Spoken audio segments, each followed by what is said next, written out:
So Are we doing the bonus sheet? the bonus sheet? How many cards? 40. How does it work, the bonus sheet, by the way? The bonus sheet is extremely rare. It's 1 in every 24 packs. It's 1 in every 24 packs? 1 in every 24 packs. 1 in every 24 packs. And there is 4 people opening packs per table. At a 4-player draft, yes. Wow. Okay, let's just read it and give it a grade, and that's it. Just give them grades. That's it. Okay, that's never going to happen, but I'm okay. I'm okay just doing all 40, but there's no chance we can just get through them without arguing.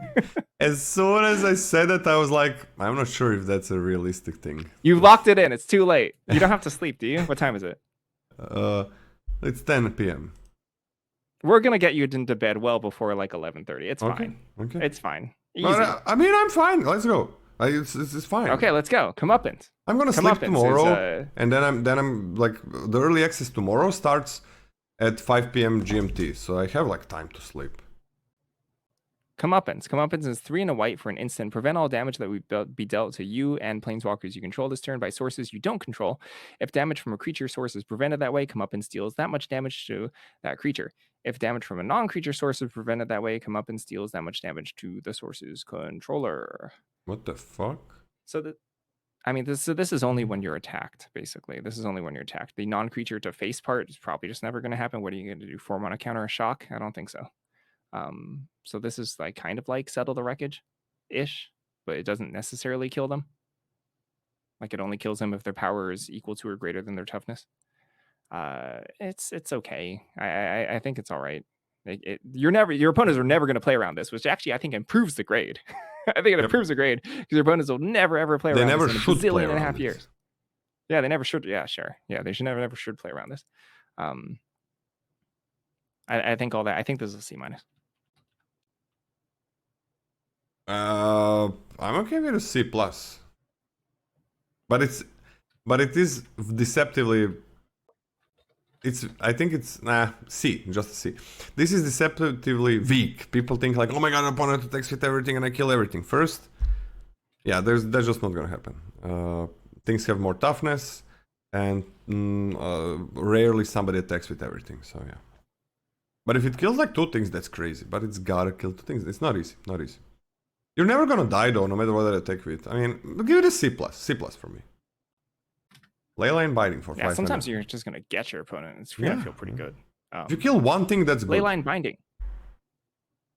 For 6 mana, it has Flash, Domain. This spell costs 1 less to cast for each basic land type among lands you control. When this enchantment enters, exile target non-land permanent an opponent controls until this enchantment leaves the battlefield.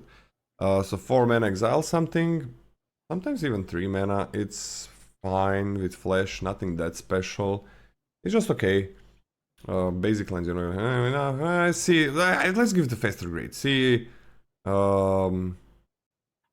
plus. C plus. C plus. I'm on C plus. Because you're almost never gonna see these cards, so yeah. 9 lives F. Yeah, I'm just gonna skip it. Next is Path to Exile. Path to Exile is white for an instant. Exile target creature. Its a controller may search their library for a basic land card, put into the battlefield tapped, then shuffle. You cannot cast this in the early stages of the game. Luckily, I don't really think you need to. This is efficient enough and at instant speed that I think the flexibility is actually kind of worth giving them a card. Normally, things that give your opponent's cardboard are bad, but I think this one's pretty good. B-. Yeah, I'm gonna B- just because like on those turns 5 or something, if you play a 4-drop and kill their 4-drop, they get a land, that kind of sucks, but early game it's horrible. Horrible card. But yeah, it's enough of a tempo gain, I think. Reprieve for 1 and a white, return target spell to its owner's hand, draw a card. That's pretty cool. If most of the times you just, that's really good. Like most of the times you get more mana than the opponent. So B-. B- as well. Reprieve is great. Great card. The next card is Rest in Peace. Rest in Peace is an F. Any objections? No, F. Don't play it unlimited. Okay. Next is Wedding Ring. I have no idea what this card does. Hold on. 2 white, 4 mana for an artifact. When this artifact enters, if it was cast, target opponent creates a token that's a copy of it. Whenever an opponent who controls an artifact named Wedding Ring draws a card during their turn, you draw a card. Okay. Whenever an opponent who controls an artifact named Wedding Ring gains life during their turn, you gain that much life. Okay, so you basically draw 2 cards. This is 4 mana, draw an additional card every turn, right? And also if they have anything that during their turn, okay. I guess if they have draw spells, they'll do it on your turn. So you draw an additional card every turn for 4 mana. That's not amazing, but it's not terrible. For 2 white. Gain life, so whenever they lifelink, gosh, this hoses attacks on lifelink, huh? Wait, hold on. If they have a lifelink creature, can it even deal you damage? But it's same for you. No, it says whenever. Oh, because they get it as well. I'm sorry, I read an opponent, so I'm like, oh, it's not symmetrical, but they have it as well. Oh, this card's yeah, F. they have it. Sorry. F. I'm sorry, I just overlooked that completely. Exactly.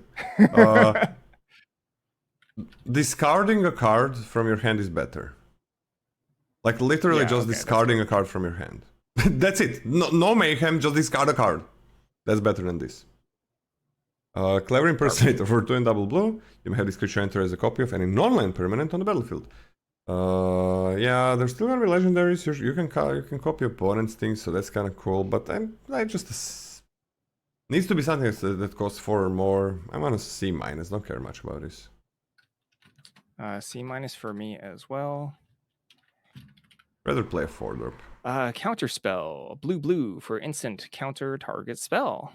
Relatively efficient. That's like the best thing about it. It's hard to cast on turn 2, so I can't necessarily use this in lieu of 2 drops, for example.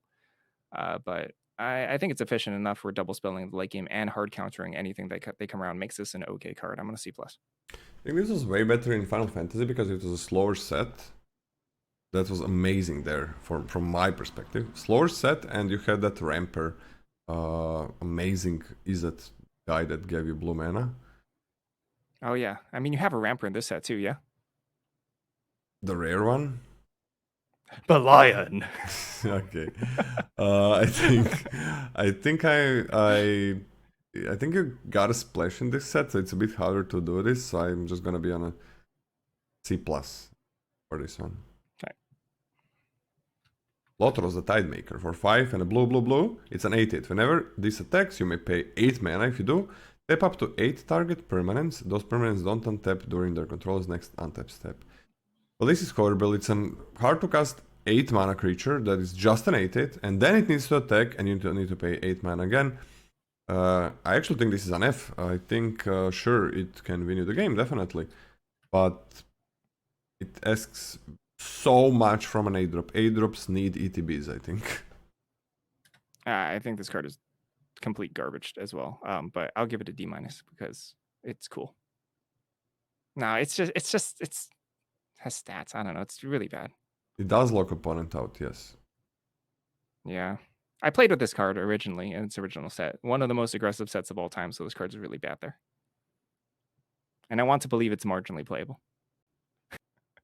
Maybe Hopium. Mindbreak Trap, 2 blue, instant trap. If an opponent casts 3 or more spells this turn, you may pay 0 rather than pay this spell's mana cost. Exile any number of target spells. For the vast majority of the time, 98% of the time, you will not be able to trap this, unfortunately. And exiling anything on the stack, by the way, that's kind of like counterspell. Like exiling any number of target spells doesn't mean you can suddenly point it at things on the battlefield. It just means only on the stack. So it's counterspell, except it goes to exile instead of to the graveyard. But it's 4 mana and it's bad. I think this is a D- as well. It's an F. But okay, I don't want to pay 4 mana ever to counterspell. Yeah, you know what, F. Ever. There's no. I don't even think this card's cool. I think there's never a reason to play this counterspell for 4. I think you're right, yeah. Mystic Confluence for 3 and double blue. Instant choose 3. You may choose the same mode more than once. Counter target spell unless its controller pays 3. Return target creature to its owner's hand or draw a card. I mean, this is broken, right? Like you're probably gonna counter something and return 2 things. Or return 1 thing, draw a card, counter something. This is completely broken. It's like, what is this? This is like a bomb card. What the fuck? It's way too much tempo and card advantage, whatever you want. counter something, draw 2 cards. Jesus Christ. This always has a perfect effect for the state of the game. Always. The bounce 2 things, draw a card, it's A+, A+. It always has a perfect effect. Okay, next is Ponder. But if you're going a little bit faster with these ones, because there's 40 of them, and as Cory said, you're gonna see 1 in every 24 packs, right? Yeah, they barely show up. Okay. Actually, Han just asked me whether or not to include them in the averages and exclude them because they're super rare. Yeah, let's not include them in the averages. Ponder. Yeah. Thank you, Han. Blue for sorcery. Look at the top 3 cards of your library, then put them back in any order. You may shuffle. Draw a card. Honestly, this is a reasonable amount of selection. As far as cantrips go, Ponder is pretty good. It's a pretty dang good cantrip. So I think it's fine. I think it's a C. I think it's C+. I love Ponder. Ponder's great. Oh, wait. Yeah, because like if those 3 are always gonna be up there, but I like Ponder. Ponder's a good card. Yeah. Rite of Replication for 2 and double blue. It's a sorcery. Create a token that's a copy of target creature. You can kick it for 5, that's 9 in total. If this spell was kicked, create 5 of those tokens instead. Okay. Not a broken card like we had, I don't know, in Duskman or wherever. Can't remember where you copied like Aether or something. I don't know, where you copied like multiple things for less mana. It's like either normal cost for a copy or a huge cost to basically win the game. Yeah, you're talking about Karlov Manor, Doppelgang. Doppelgang, yeah. That was like, you could have a game-winning turn in the middle. That's the power of the card. But it still is 9 mana in the game most of the time, so I'm okay with this. I'm gonna... Yeah, I think you can get to 9 mana in some games, and then win the game with it. I'm okay with a C+ with it. Yeah, I'm on a C+ as well. Next is Traumatize, which is an F. Any objections? Yep, no, half their library. Goodbye, F. Next is Feed the Swarm. Feed the Swarm is 1 and a black for sorcery. Destroy target creature or enchantment and opponent controls. You lose life equal to that permanent's mana value. Okay, so losing life equals to mana value is so painful. Yep. That's so painful. This is a bad removal spell with the caveat that Banishing Light is a common that you'll see very often at 3 mana from white. That is a common, which means it's going to show up a ton, and even in the set, it's going to show up even more. That being said, I do not think this is good. This gets a D+ from me. Yeah, D+ seems fine. Not a good removal spell. Okay, this is the card I got confused by. Hex for 4 and double black destroys 6 creatures. Yeah, okay, it's gotta be 6 is the problem. Like, how many is gonna be your creatures? How many is gonna be the opponent's creatures? So, if opponent has 4 creatures, which is a lot of creatures, it means you kill 4 of theirs and 2 of yours, which means opponent lost 4 cards, and you lost 3 cards, and you lost 3 cards. I don't know if you're gonna be going wide in this set. You can engineer a situation where you're kinda trying to let them get more board presence, but this is... If there's less than 6 creatures, there's nothing you can do.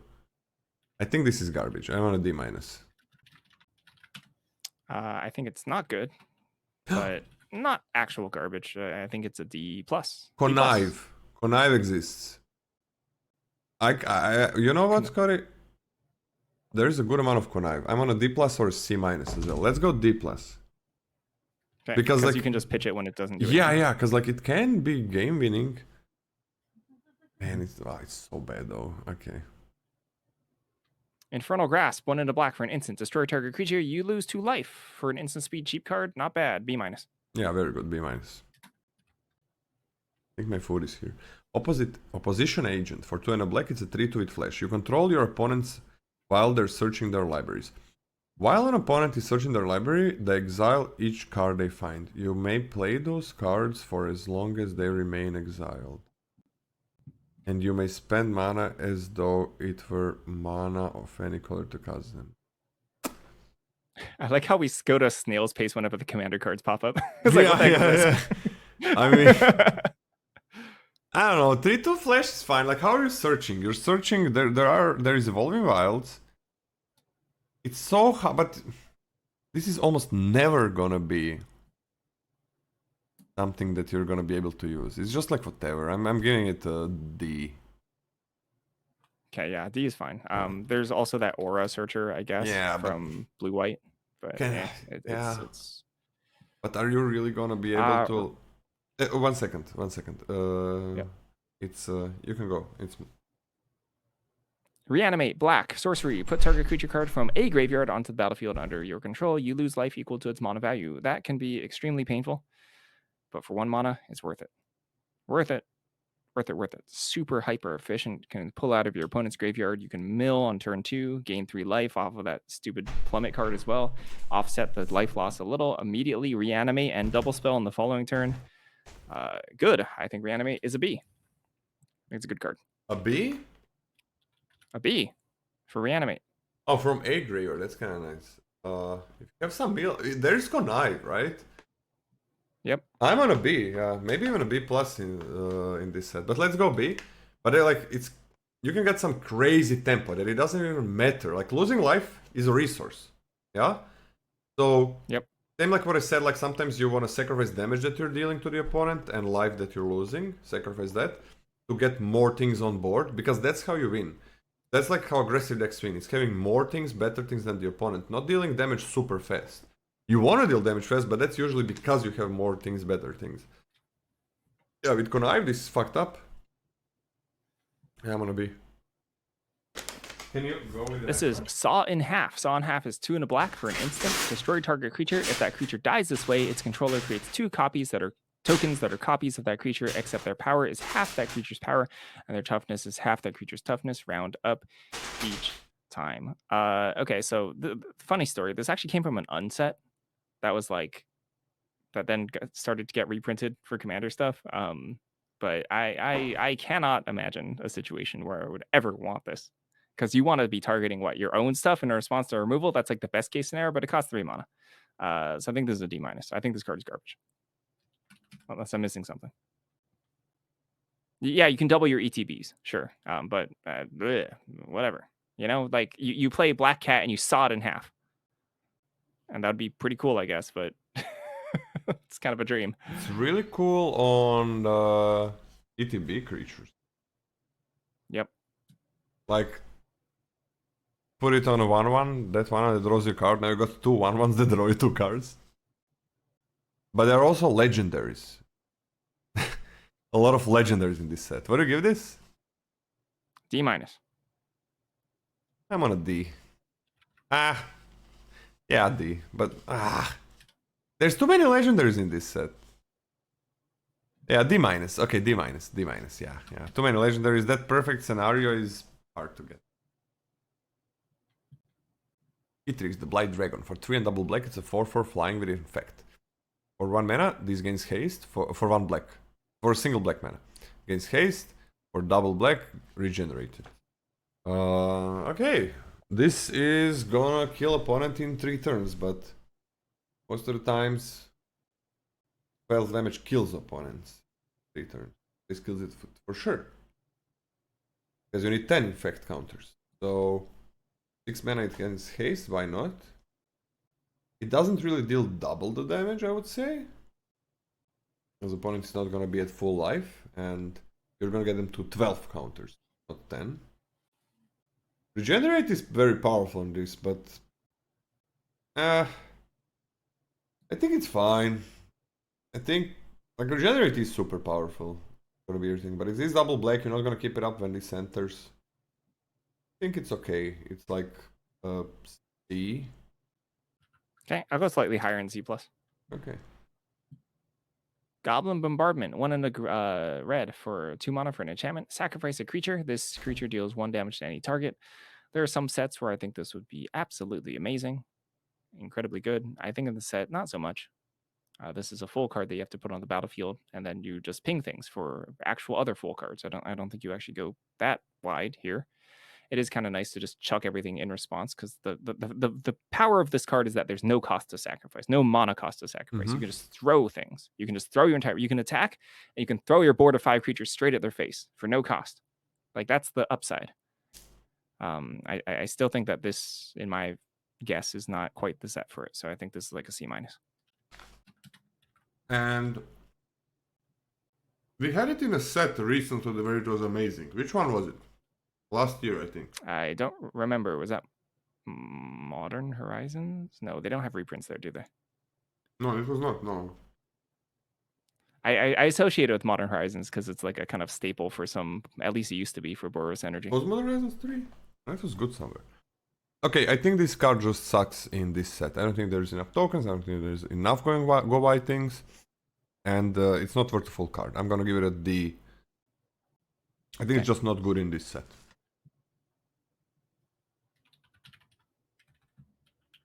Najila, the Blade Blossom for 2 and a red. It's a 3-2. Whenever a warrior attacks, you may have its controller create... Okay. We had this on the Final Fantasy. Whenever a warrior attacks, you get a 1/1 warrior creature token. And then pay all 5 mana, untap all creatures, they gain trample, lifelink, haste until end of turn. After this phase, there's an additional combat phase. Takes it on during combat. I guess in green you can maybe have this 5, but...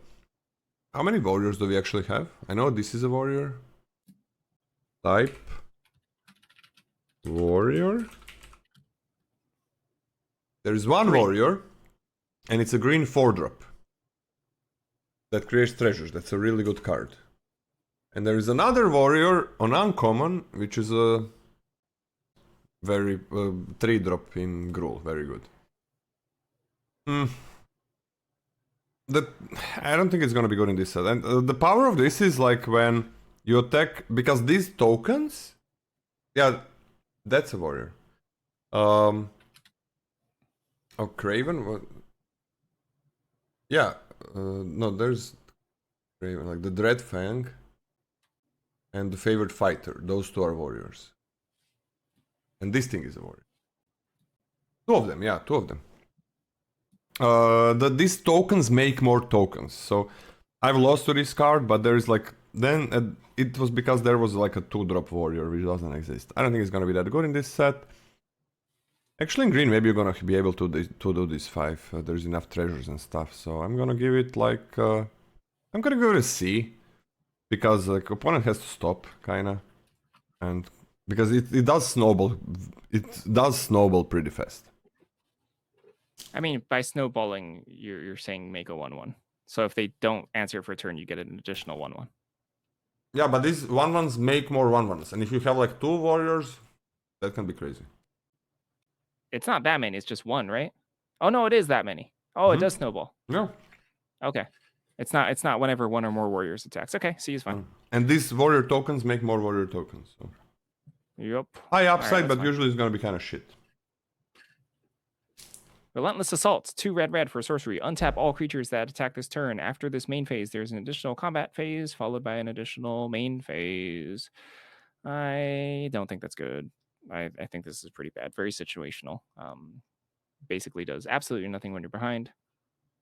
Can sometimes sneak out damage, but you know, if Full Throttle didn't really make it for me, I think Relentless Assault is crap. D-. I think it's an F. Okay. I'm fine with an F, whatever. When there is a card Bad for card. 4 mana that makes opponent's creatures not able to block, that's fine. It's never broken. When it's good, it's just nice. It's just irritating to lose against or win against. Even in Ferex LB1, it was not a broken card. You just kind of always played it. That it was irritating. This is waivers. Savage Beating for 3 and double green. 3 and double red. Instant speed. Cast this spell only during combat on your turn. Choose 1. Creatures you control gain double strike on turn. Or untap all creatures you control. After this phase, there's an additional combat phase. And 7 mana Entwine.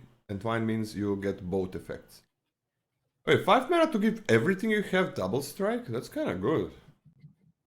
When you attack, right? 7 mana, get an additional combat phase. That's very powerful. Because opponent is not gonna know, right? They let some damage through. And then you use it and they're like, fuck, I needed to block some of these things because there's an additional combat phase now and I lost some life. I think it's powerful enough, this one.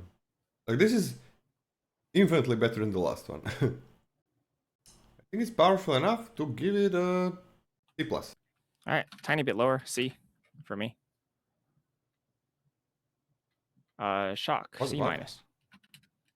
I mean, same grade as the last shock. What, C minus? C minus. Yep. What the hell? You got the same card. Throw of Possibility. Throw of Possibility is as additional cost. Sorry, 1 and a red for instant as an additional cost to cast a spell. Discard a card. Draw 2 cards. I think this is a little bit worse than the one in the set, even though it's an instant. I think the fact that I actually think the top decking aspect of it is kind of sort of important. Is the same grade as the So sorcery one, Scotty? nah, I think it's lower. I think it's a tad lower. This is D plus for me. Wait, what? Wait, this same card as sorcery is higher grade? No, that one you can cast with an empty hand. What? Really? Oh, you didn't know that? No! Oh my gosh, if you cast that with an empty hand, you don't have to discard and you draw 2 cards. What the fuck? I was surprised why you seem kind of down on it. What did I give it? Oh my gosh. Hold on. Let me look for it. What the hell? I didn't hear that. Yeah, I thought it was a really good card. I thought it was roll. Did I get swayed by you? I gave it a C, you gave it a C minus. I'm giving that card a C plus. What the hell? I didn't know that. And this one I'm giving like, if that card exists, then fuck this shit. I'm giving this D for this set. All right, give me a second to get back to where I was. Holy shit! We're not talking about Thrill of Possibilities. We're talking about Romantic Rendezvous. Well, how do you feel about Unexpected Windfall? All right, whatever. Unexpected Windfall, 2 red for an instant. Lola's just mind got blown.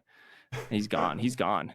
No, 2 red instant. As additional cost to cast a spell, discard a card, draw 2 cards, and create 2 treasure tokens. I actually think this is better. This is better than Throw of Possibility. I think it's about the same level as the one in the main set.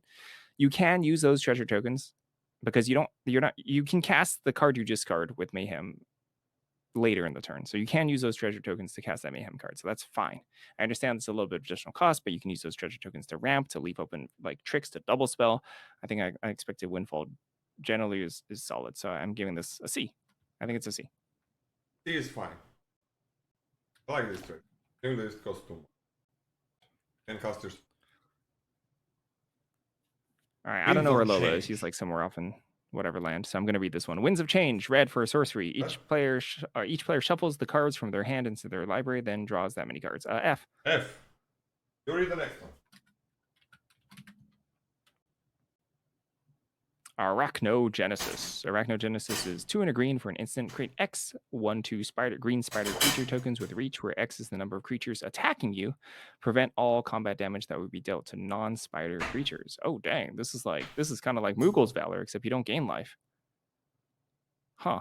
But they also have to be attacking you, so that's a huge downside. That's weird. That's not bad though. That's not bad. This is a pretty good blocking thing. And then you get leftover bodies that are relatively relevant, can be used for double blocks, etc. Huh. I'm kind of okay with this. I think this is a C+. What do you give it? I give it a C+. Doesn't seem that bad. I'm okay on the C+. No, I'm just dying from hunger, so I just gotta eat a little bit. I'm dying. Like I ate oatmeal. That's my food. Oatmeal and 1 pudding. And it's almost 11 p.m. Yeah, I'm on a C+ as well. It's kind of weird, but it's gonna make blocking really nice. And it's only 3 mana, so you can double spell. Okay. I'm squishing Scotty, sorry, Scotty.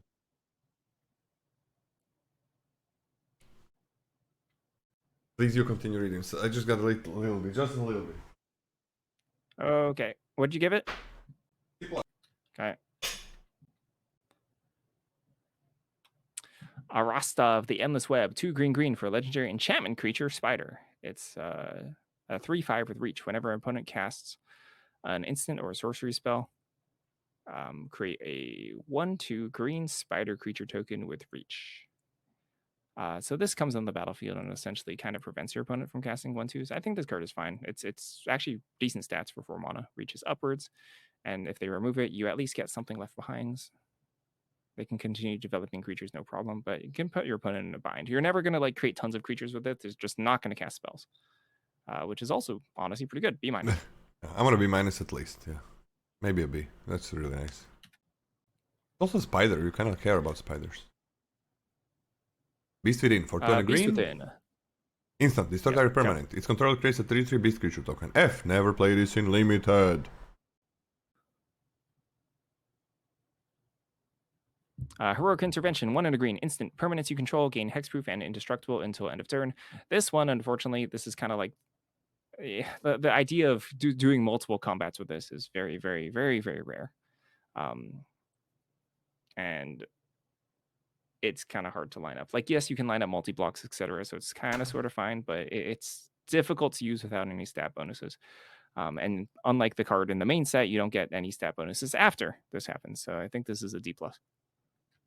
I'd rather usually have like a normal trick, so just a D. No, yeah. On one creature it's fine, but then trick is gonna almost always be better on one creature. Two creatures super hard, as Cody said. Hunter's Insight for 20 green, instant speed, choose target creature you control. Whenever that creature deals combat damage to a player or planeswalker this turn, draw that many cards. No trample, no stats, like we had better thing than this one. I really don't like this. Too much conditionality. I'm on like a D. Alright, I hate it. D-. Conditional draw spell. I understand sometimes you can draw a bunch, but sometimes it's just going to do nothing, and I hate that. It has to deal damage to the player. It can't deal damage to a creature. Parallel Lives, 3 and a green for an enchantment. If an effect would create 1 or more tokens under your control, it creates twice that many tokens instead. I don't think there are enough tokens in the set. Like, you can get some food. There's some treasures, but very few. Some spiders. Not that much, but I do think Parallel Lives is an F. Yeah, F. Basically F in every set. When there is a lot, there's usually not enough. It's never gonna be better than playing a forward on that turn. Almost never. Ilkgard for X and a green. Put a +1/+1 counter on each of up to X target creatures you control. Or as equipment and modified creatures you control gain hexproof until end of turn. Okay, +1/+1 hexproof on something. 2 +1/+1 counters and hexproof on your things. I mean, hexproof is nothing too special. It does help your things survive. I'm not a big fan of this. Like, probably a D+. I think it's fine, but instant speed, not very good. Yeah, D+ for me as well. Not giving indestructible makes a huge difference. Yeah, indestructible would sell it. Yeah. So Tangle is 1 and a green for an instant. Prevent all combat damage to be dealt this turn. Each attacking creature doesn't untap during its controller's untap step. I mean, this is significantly better than a normal fog, which is an F, and I think it's so much better that it's also an F. I just don't think that it's reliable enough to line up something really good. You can dream about this, but I just don't think the average case is going to be strong at all. F. Yeah, just play like a 5-drop or a 6-drop at that point of the game. So F, bye-bye.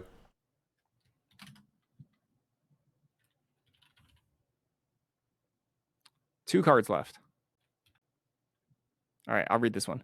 Alibo, Ancient Witness, 3 red, white for a legendary artifact creature. Golem, it's a 4/5. Other artifact creatures you control have haste. Whenever one or more artifact creatures you control attack, Alibo deals X damage to any target, and you scry X, where X is the number of tapped artifacts you control. Okay, I mean, this has to be splashed.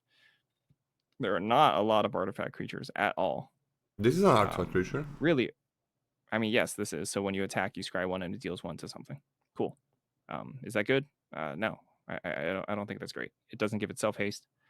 And overall, I think this is a lackluster 5-drop, which means I think this is like a D-. D-.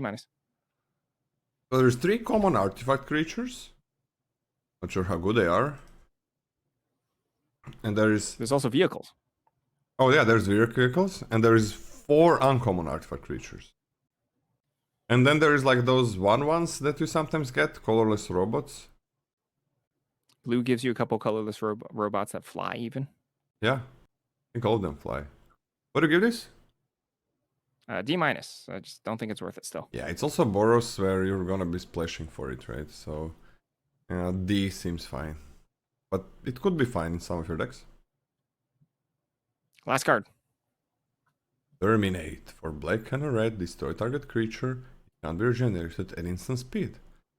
That's amazing. That's amazing. B minus and B. Just B minus. Yeah, B minus. B minus. Terminate is good. Terminate's good. It's cheap. Kills anything. Kills anything for 2 mana. Good stuff. Dreadbore was good, and that's sorcery speed. So just You're open. This is better than Dreadbore. This is better. Dreadbore is amazing. Usually we don't get like 2 mana kill anything. That's it. Yeah, I played the initial set that this got released. This was a common, you know. This was a common? Yeah, this is the common when it was first released. Crazy, right? Holy shit! I thought it was the uncommon. Oh my god. Yeah.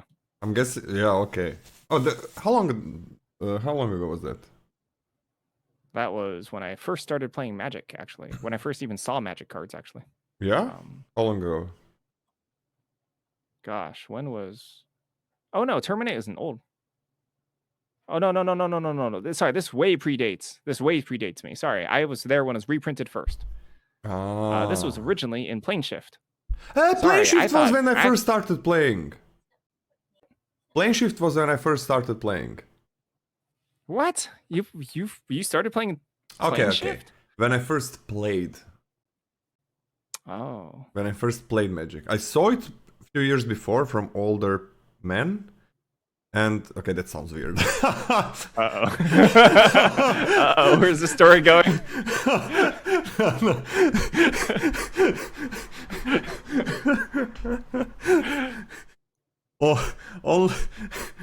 Older kids. And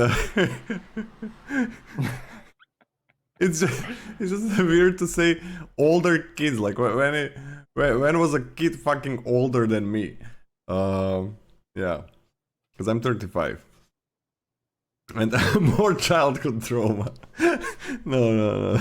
Tough childhood, no. And, okay. That was when I first played. It was Plane Shift. So this was Plane Shift? Plane Shift, apparently, yeah. That's cool. Like, I think Plane Shift Odyssey, some things like that. I know it was Plane Shift because the Plane Shift had those Kavus that return your creatures back. But that was like that was like super casual. Not playing a lot, playing by the wrong rules. Like, I was I don't know, what was I, like 11 years old back then or something? I think I was 11 years old. I'm 35 now. And when I actually really started playing Magic was when Arena came. Like, was that like 7 years ago or something? 7, 8? That's when I really started Old, playing. ancient. Wait, it is like 7 years ago, right? I don't know. I don't want to think about it. Okay. Like, Dominaria release date was 2018. Yeah, that was more than 7 years ago. Oh, we are done, right? Yeah, we're done. 3 Omega just raided me, and then we're done. You're good. Yeah, we just finished. Okay, that's it. The two cards that we disagreed on the most throughout this whole thing was Roost.